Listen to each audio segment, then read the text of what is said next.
Ada picanha. Eu só queria uma picanha. A gente só quer picanha. បងប្អូនមើលសត្វពពែនេះ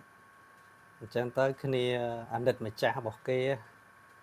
ដែលម្ចាស់កំពុងតែខូចចិត្តពិបាកចិត្តអញ្ចឹងទៅគេមកលួងគេពិបាកចិត្តដែរហើយម្ចាស់ហ្នឹងក៏គេហៅថា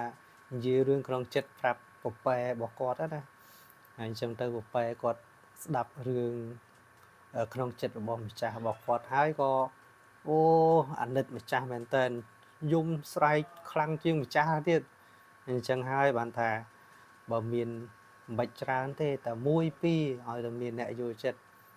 អូគឺនិយាយរឿងក្នុងចិត្តចេញទាំងអស់តែម្ដងអញ្ចឹងទៅពពែគេចូលតួតាមម្ចាស់បាទអញ្ចឹងទៅយើងរកសัตว์ណាឲ្យមានអ្នកដែលយល់ចិត្តហើយនិយាយប្រាប់គាត់ទៅគេថាយើងឈួតបដ ாய்